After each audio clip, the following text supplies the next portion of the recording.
পরন্তু ওরা এদেশের ওয়াজ মাহফিলগুলোর বিরুদ্ধে বিষোদ্গার করা শুরু করলো।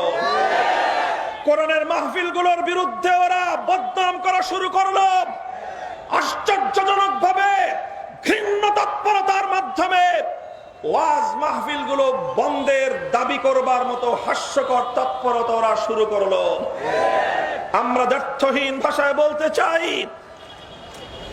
এদেশের আলেম সমাজ, এদেশের কোরআনের ব্যাখ্যাতাগণ তাফসীরুল কোরআন মাহফিল থেকে, সিরাতুন নবীর মাহফিল থেকে, ওয়াজের মাহফিল থেকে নারী পুরুষ সকলকে যেভাবে স্বাধীনতার প্রতি, সভ্যতার প্রতি, ভদ্রতার প্রতি আহ্বান জানায়, কোরআনের শিক্ষার মাধ্যমে নীতি নৈতিকতার যে দাওয়াত এবং প্রচার তারা করে থাকেন, এর মাধ্যমেই আবহমান কাল থেকে আমার এই বাংলাদেশে সভ্যতা, সংস্কৃতি, শালীনতা, রক্ষণশীলতার সমাজ ব্যবস্থা গড়ে উঠেছে।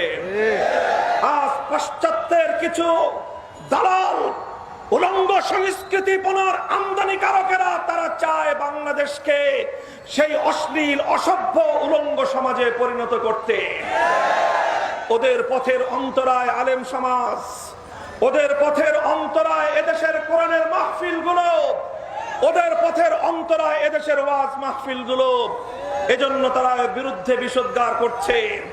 আমরা পরিষ্কার ভাষায় বলতে চাই, কোরআনের বিরুদ্ধে, ইসলামের বিরুদ্ধে, ওয়াজ মাহফিলের বিরুদ্ধে কোন কথা বলা হলে শাহজালালের উত্তরসূরিরা বরদাস্ত করবে না।